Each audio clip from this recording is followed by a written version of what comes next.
अब प्रिया की शादी को केवल 2 दिन ही हुए थे। पहले दिन उसकी सास घर के सारे काम कर देती है, जिससे प्रिया को लगता है कि उसकी सास बहुत अच्छी है। लेकिन असल में शादी के सिर्फ 2 दिन बाद ही उसकी सास अपनी बेटी के घर चली जाती है। इधर प्रिया अकेली ही घर का सारा काम करने लगती है। प्रिया रोज सुबह उठकर अपने पति शुभम और अपने ससुर के लिए कई तरह की सब्जियां बनाती है। शुभम और ससुर खाना खाकर प्लेट और बर्तन इधर उधर फैलाकर चले जाते हैं। प्रिया सुबह से बिना कुछ खाए पहले सारे काम निपटाती है, फिर बर्तन मांजती है और आखिर में जाकर खाना खाती है। इतनी मेहनत करने के बावजूद भी उसके ससुर को खाना पसंद नहीं आता, इसीलिए वे प्रिया की सास को फोन करके कहते हैं। तब सास प्रिया को और अच्छी तरह से सब्जी बनाने के लिए कहती है। बेचारी प्रिया माफी मांगते हुए कहती है, मैं अगली बार और अच्छा बनाऊंगी। अगले दिन सुबह प्रिया पहले घर की पूरी सफाई करती है और फिर सास की कही हुई बात पर अपने ससुर के लिए स्पेशल नाश्ता बनाती है। तब वह कमीना ससुर बड़े मजे से नाश्ता करता है। उसके बाद प्रिया का पति शुभम उससे कहता है कि मुझे रात को अच्छे से पका हुआ पराठा चाहिए, इसीलिए प्रिया मेहनत से पराठे बनाती है। फिर अकेले ही रात को सारे बर्तन साफ करती है। सारे काम खत्म करने के बाद इधर भूखा शुभम प्रिया के साथ लूडो खेलने बैठ जाता है। अगले दिन सुबह होते ही प्रिया फिर से रसोई में आती है और सबसे पहले अपने पति शुभम के लिए अंडे की सब्जी और इडियप्पम बना देती है। फिर वह अपने ससुर के लिए चावल बनाने लगती है। तभी प्रिया देखती है कि पानी की पाइप से लगातार पानी नीचे गिर रहा है। वह मदद के लिए शुभम को बुलाती है, लेकिन स्वार्थी शुभम उसकी मदद के लिए नहीं आता। इसीलिए प्रिया खुद एक बाल्टी लाकर रख देती है ताकि पानी उसी में गिरे। इसके बाद प्रिया रोज की तरह पूरे घर को अच्छे से साफ करती है और फिर शुभम और उसके ससुर के सारे कपड़े धोने के लिए वॉशिंग मशीन में डाल देती है ताकि जल्दी साफ हो जाए। लेकिन तभी उसका कमीनापन दिखाता बूढ़ा ससुर प्रिया से कहता है कि उसके कपड़े मशीन से नहीं हाथ से धोए जाएं। बेचारी प्रिया सच में ससुर की बात मानकर सारे कपड़े हाथ से ही धो देती है। शाम को जब शुभम ड्यूटी से लौटता है तो अपना टिफिन भी खुद साफ नहीं करता, क्योंकि घर पर प्रिया है। यह छोटा सा काम भी प्रिया को ही करना पड़ता है। रात होते ही प्रिया रोज की तरह ढेर सारे बर्तन अकेले ही साफ करती है।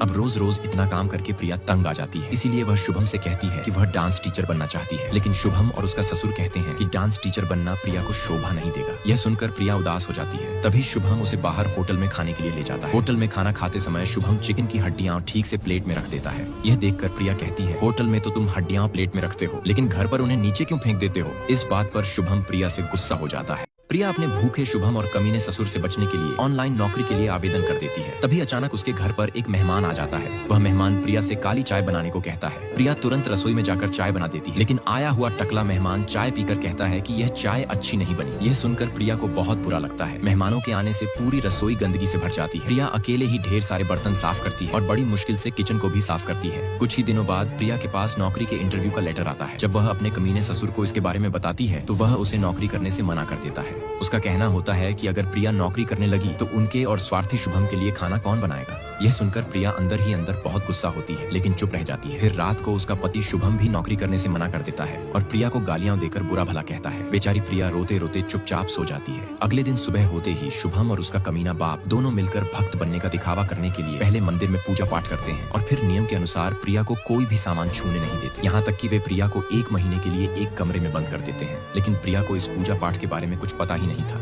इसलिए वह अपने हाथों से बनाई हुई चाय ले आती है। यह देखकर उसका कमीना ससुर खाना छोड़कर चला जाता है और शुभम भी अपने बाप की तरह खाना छोड़कर चला जाता है।